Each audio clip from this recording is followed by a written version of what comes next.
G'day guys, welcome back. In this video, we are going to talk about another ETF from ETF Securities. It is called ETFS Hydrogen ETF. It has a ticker code HGEN and the ETF is fairly new with inception date early October 2021. It has a management fee about 0.7% per year and the ETF aims to track an index provided by Sol Active Global Hydrogen ESG Index. And that index has the holdings about 30 companies with a PE ratio that is not available. That means most of them are not profitable yet. And given with the median market cap about $1 billion, it is fair to say that most of them are still in the startup stage. We're going to talk about briefly why hydrogen manufacturers are struggling to be profitable because of their competition with coal, oil and gas industries. When you talk about hydrogen economy, I would like to raise awareness that not all hydrogen are the same. Some are actually harming the environment, meaning it's emitting more carbon dioxide or even methane in the process of manufacturing the hydrogen. We call that carbon hydrogen or blue or even gray hydrogen.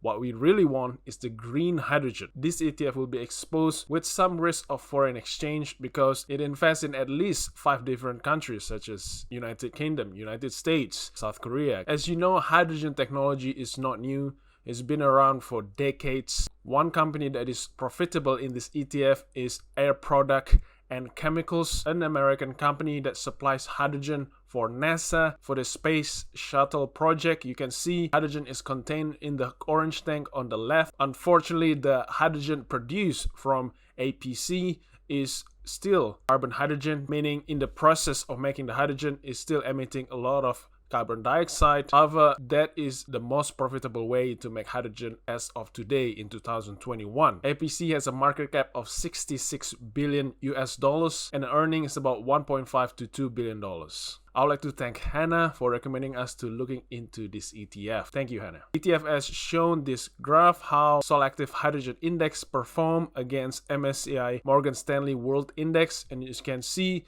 there is high volatility in the index. In the early January, the index rose close to 130%.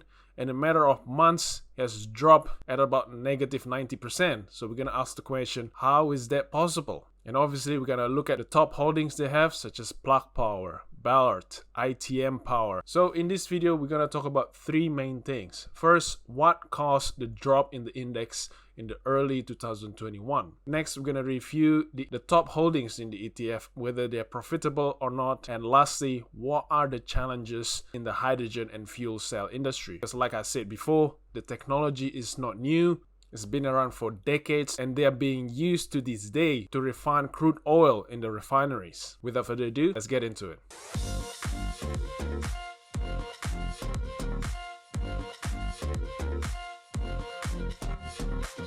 So let's have a look at the top holdings of this ETF. There are 5 companies that we are going to have a look at the share price performance for the past 5 years. You can see the blue line where Plug Power is. It's really stood out because the share price rose nearly 300% in a matter of months, reaching 40 billion US dollars market capitalization. And yet, Plug Power has not reported a profit for the past 4 years. And in fact, the rest of the 4 companies such as Ballard, ITM, Bloom Energy, Ceres, they are not profitable for the past 4 years as well. And yet, the share price rose for at least 100% in just 1 year. This is a concerning fact when a share price increases without any evidence of profitability in the business. And if we dig further about the story with Plug Power, in summary, in 2017, Plug Power sold warrants to Amazon, one of the most profitable company in the world, to buy up to 23% of the company. Amazon exercised their rights in the warrants and bought the shares of Plug Power. However, in the early 2021, Amazon sold their stake in Plug Power. And guess what? The stock market reacted the same way, causing the negative loss in the share value. Plug Power is founded in 1997, about 24 years ago. And during the dot-com bubble around 1999, Plug Power share price rose to the similar optimism where the company itself is not profitable. So how do Sol Active identifies these 30 companies in this ETF? According to them, they use a 2-step process to differentiate between pure plays and non-pure plays. You can read the rest of the paragraphs, but after reading this paragraph, I'm not so convinced that this index will pick a winner in the hydrogen business. One is that this index doesn't mention whether the hydrogen is created from renewables energy such as solar, wind, geothermal, or hydropower, or is it created as a byproduct from oil and gas industries. And we know from air products and chemicals, the most profitable way to manufacture a hydrogen is from natural gas. So that means if your motivation is to be ethical and solve this nationwide problem of climate change, I think you need to do further research. And the next thing why I doubt that this index capture the winner of the hydrogen business, because they failed to mention about Australia. Australia has a huge potential in the renewable energy in terms of solar, because let's face it, we have been a net exporter of energy for the past 40 years, and that created growth, and that also contribute to the high standard of living that we have to this day. As of 2020, Australia energy demand for domestics is about 6,000 petajoules. Peta is 10 to the power of 15, and our export, that includes oil, natural gas, and coal, is about 20,000 petajoules. You understand macroeconomy, you will already see the problem of going full renewables, because our export in oil and natural gas bringing income to this country, we can't just let it go like that, and it'll be a difficult transition to do to renewables. But if you think the solar potential, I want you to have a look at this map. Obviously the red one are the ones that has the highest potential of solar power, the higher intensity of solar radiation per meter square, and they are located away from the major cities. And although Australia has a solar potential of 58 million petajoules each year, or about 2,000 times of our demand for export and import for energies, we need to invest a lot of money in the power grid to deliver those electricity and also store it in the form of batteries or hydrogen. And the hydrogen generated with solar power, with careful engineering and efficient processing, it can be very green hydrogen. I do pay attention a lot with the ASX companies that move in this direction. One of them is FMG, Fortescue Metal Group.